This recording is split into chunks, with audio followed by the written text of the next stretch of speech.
Thank you very, very much. I'm extremely honored and not a little nervous to be here today.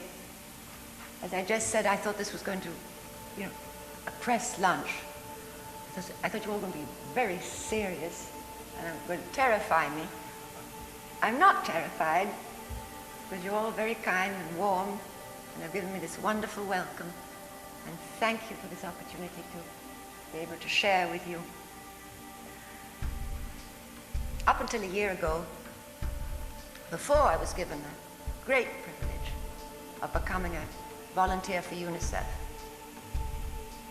I used to be overwhelmed by a sense of desperation and helplessness when watching television and reading about the indescribable misery of the developing world's children and their mothers. Where 60% of the populations of most countries live below the poverty line. And by that I mean no water, no sanitation, no electricity, no primary health care, no education. If I feel less helpless today, it's because I've seen what can be done and what is being done by UNICEF, by all the other agencies, by the churches, by governments, and most of all by people themselves. The effects of the monstrous burden of debt has made the poor even poorer and has fallen most heavily on the neediest, and those whom it has damaged the most are the mothers and children. We must do more about the alarming state in which the children in the developing world are only just surviving. Especially when we know that the finances needed are minimal compared to the global expenditure of this world. When we know that less than half of 1% of today's world economy would be the total required to eradicate the worst aspects of poverty and would meet basic human needs over the next 10 years. In other words, there is no deficit in human resources. The deficit is in human will. The question I'm most frequently asked is, what do you really do for UNICEF? Well, clearly my task is to inform, is to create awareness of the needs of children, to fully understand the problems of the state of the world's children. It would be nice to be an expert on education, economics, politics, religions, traditions, cultures. I'm none of these things, but I am a mother and will travel. There is, unhappily, a need for greater advocacy for children. Children haunted by malnutrition, disease, and death. And you don't have to be a financial whiz to look into so many little faces with glazed, diseased eyes to know that this is the result of critical malnutrition, one of the worst symptoms of which is vitamin A deficiency that causes corneal lesions resulting in partial or total blindness, followed by death within a few weeks. Every year, there are as many as 500,000 such cases in countries like Indonesia, Bangladesh, India, the Philippines, Ethiopia. Today, there are in fact 200 million children at risk of going blind. Little wonder that I and many other UNICEF volunteers travel the world to raise funds before it's too late, but also to raise awareness and to combat a different kind of darkness, a darkness people find themselves in through lack of information on how easy it is to reach out and help these children. It costs 4 cents a year to stop a child from going blind, the price of 2 vitamin A capsules. I've known UNICEF a long time. For almost 45 years ago, I was one of the tens of thousands of children in war-ravaged Europe to receive aid from UNICEF immediately after our liberation. A liberation that freed us from hunger, repression, and constant violence. And we were reduced to near total poverty, as is the developing world today. For it is poverty that is at the root of all their suffering. The not having the means to help themselves. And that is what UNICEF is all about. Helping people to help themselves. Giving them the aid to develop, thereby allowing them to become self-reliant and live in dignity. Unlike droughts or floods or earthquakes, the tragedy of poverty cannot easily be captured by the media and brought to the attention of the worldwide public. It is happening not in any one particular place, but in slums and shanties and neglected rural communities across 2 continents. It is happening not in at any one particular time, but over long years of increasing poverty, which have not been featured in the nightly news, but which have changed the lives of many millions of people. And it is happening not because of any one visible cause, but because of an unfolding economic drama in which the industrialized nations play a leading part. And it is spreading human misery and hardship on a scale and of a severity unprecedented in the post-war era. The developing world is staggering under the excruciating load of debt. In Africa, for instance, in spite of national reforms and improved weather conditions and the surge of their agricultural output, all their hard-earned gains have been undermined by international economic trends and a drastic fall in commodity prices. And they are now compelled to return sometimes as much as 4 times the amount of money they were loaned. But the poorest sectors of society in the developing world are also suffering as a result of the tremendous inequality in the distribution of land and of other productive resources, the glaring consequences of social injustice. UNICEF's business is children, not the workings of the international economy. In its everyday work in over 100 developing nations, UNICEF is brought up against the face of today's international economic problems, which is not seen in the corridors of financial power, not reflected in the statistics of debt service ratios, not seated at the conference tables of debt negotiations. It's in the face of a child. It is the young child whose growing mind and body is susceptible to permanent damage from even temporary deprivation. The human brain and body are formed within the first 5 years of life, and there's no second chance. It is the young child whose individual development today and whose social contribution tomorrow are being shaped by the economics of now. It is the young child who is paying the highest of all prices. We cannot therefore ignore the economic issues, which for so many millions of the world's poorest people and families have made the 1980s into a decade of despair. 3 years ago, Tanzania's president, Julius Nyerere, asked the question, must we starve our children to pay our debts?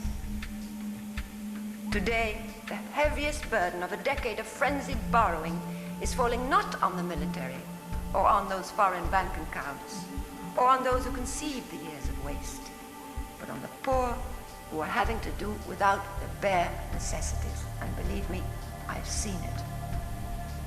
On the women who do not have enough food to maintain their health, on the infants whose minds and bodies are being stunted because of untreated illnesses and malnutrition, and on children who are being denied their only opportunity ever go to school.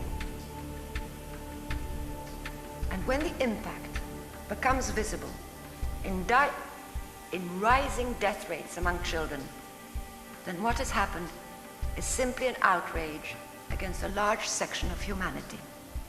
Nothing can justify it. The consensus now beginning to take shape is that the burden of debt must be lifted to a degree where the developing countries can cope with debt repayment to the point where their economies can grow out of their overwhelming indebtedness and set them on the road to recovery and real development. This year, in fact, brings a glimmer of hope. Regional tensions between superpowers appear to be lessening. Progress in peace and disarmament may at last be being made. Several of the long-running armed conflicts in the world appear to be coming to an end. China is increasingly engaging in the world economy. The Soviet Union is showing more interest in working with multilateral organizations. Much of Asia is making steady economic progress. World population growth is beginning to be brought under control. Change is in prospect everywhere. And if at this time there is the vision to use this opportunity creatively, to see a brave new world and to dare to reach for it, then there is a real possibility of the next 10 years to begin to come to grips with the triad of fundamental problems which threaten mankind. The presence and the threat of war, the deterioration of the environment, and the persistence of the worst aspects of absolute poverty. In many countries,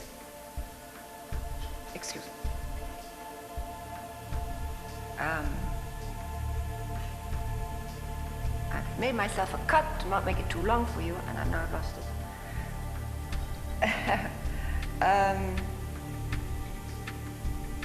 In many countries, there now appears to be a widening concern for children, a growing alliance among political leaders, the press, the professional bodies, and the private voluntary organizations in both developing and industrialized nations. In the 1990s, it may, at last, be the turn of the child, and our dream for a summit for children and the convention, the ratification of the Convention of the Rights of the Child, could become a reality. More than 40 years ago, UNICEF was created to come to the rescue of millions of victims of war-torn Europe, and then went on to bring emergency help to children in every kind of natural disaster, and continues its battle today against childhood diseases that claim the lives of 40,000 children every day. Now UNICEF has declared war. War on poverty, not a natural calamity, but a man-made disgrace. I say disgrace because there's no excuse for abject poverty.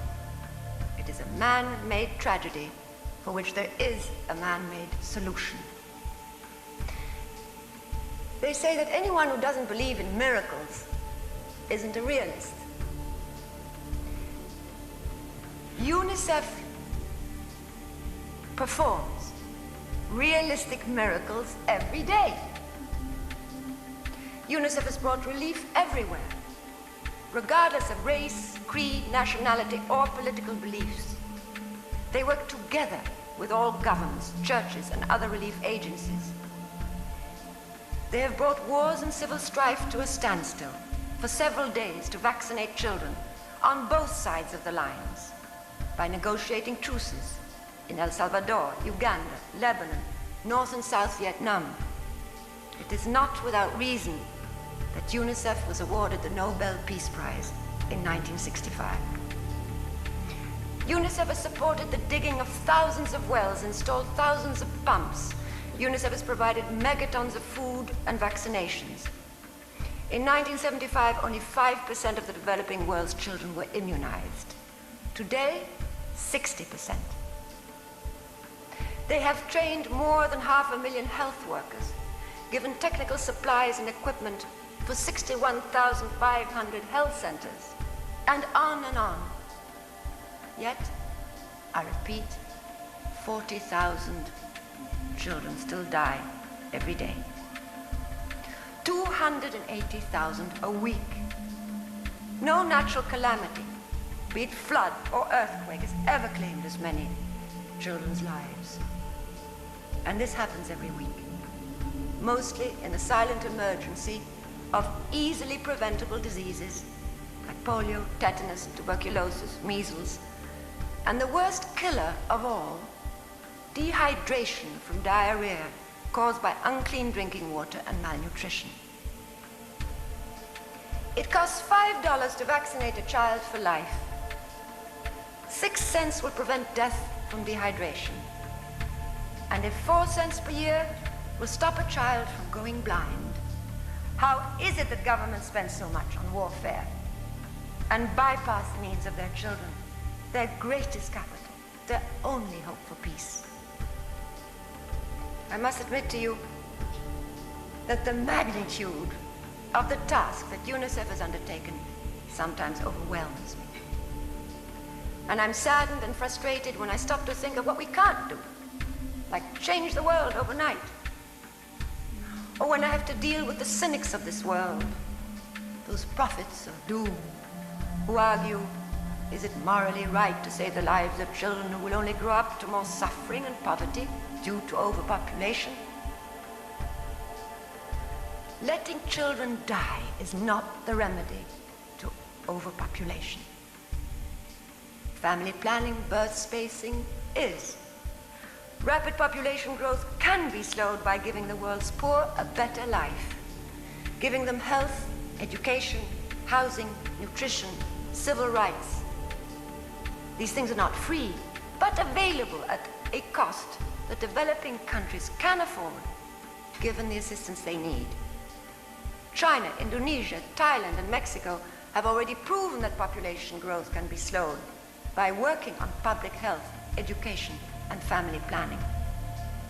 The World Bank now forecasts that by the early 90s, the world should reach the historic turning point at which the annual increase in global population begins to decline. It is also true that in no country has the birth rate declined before infant deaths have declined. In other words, parents can plan to have 2 children if they know they'll survive, rather than have 6 in the hopes that 2 will survive. And that is why UNICEF is also so dedicated to educating and informing mothers in childcare, for it is the mother who is still the best caretaker of her child. And UNICEF supports any amount of educational projects for women in the developing countries that relate directly to health and nutrition, sanitation and hygiene, education and literacy. So, my dear friends, I'm here to speak for children who can't speak for themselves. Children who are going blind through lack of vitamins, children who are slowly being mutilated by polio, children who are wasting away in so many ways through lack of water. For the estimated 100 million street children in the world who have no choice but to leave home in order to survive. For children who have no enemies, yet are invariably the first tiny victims of war. Wars that are no longer confined to the battlefield, but which are being waged through terror and intimidation and massacre. Children were therefore growing up surrounded by the horrors of violence. For the hundreds of thousands of children that are refugees.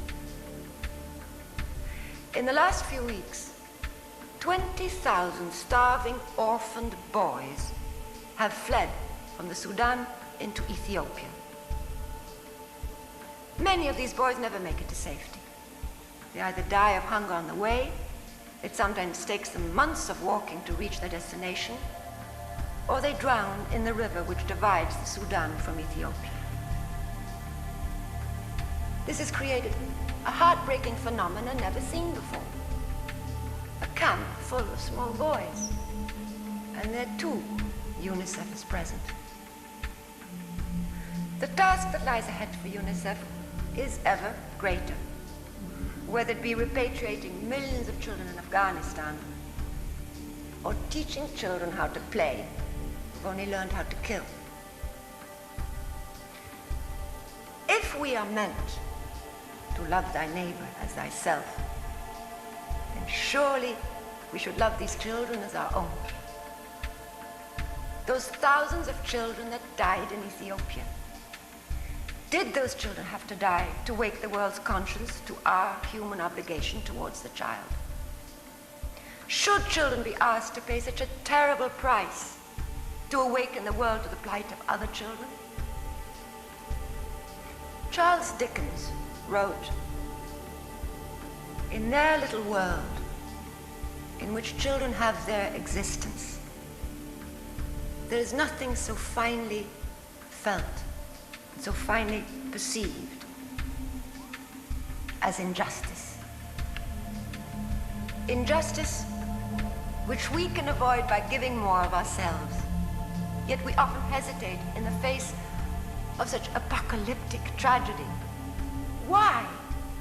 When the way and the means are there to safeguard and protect these children. It is for the leaders, parents, and young people who have the purity of heart, which age sometimes tends to obscure, to remember their own childhood and come to the rescue of those who start life against such heavy odds. Children are our most vital resource, our hope for the future, until they can be assured of not only physically surviving the first fragile years of life, but are free of emotional, social, and physical abuse. It is impossible to envisage a world that is free of tension and violence. But it is up to us to make it possible. It is we who must accept our moral obligation towards the millions of children who live in chronic poverty, whether at home or in the streets. UNICEF is a humanitarian institution, not a charitable organization. It deals in development, not in welfare, giving handouts to those waiting with their hands outstretched. On my travels to Ethiopia, Venezuela, Ecuador, Central America, and Mexico, I've seen no outstretched hands, only a silent dignity and a longing to help themselves, given the chance. The world is filled with goodness and generosity, as we just saw after the earthquake in Armenia. Yet we often do things back to front. In our own homes, a baby is the first to be protected against the cold, to receive the last morsel of food. Why? Because they are the most vulnerable. Their little lives can be snuffed out like a candle. Yet governments allocate first to arms and industries and last of all to children. What are we trying to do? We've already polluted our skies, destroyed our forests, extinguished thousands of beautiful animals. Are our children next? Children cannot wait. They are too fragile to wait for an economic crisis to pass. Their time is running out. We must help them now, not only to survive, but to hope, and perhaps even to dream. The many street children I've seen have absolutely nothing but their courage, their smiles, and their dreams. Let their disillusionment not be our indictment. Every child has the right to health, to tenderness, to life.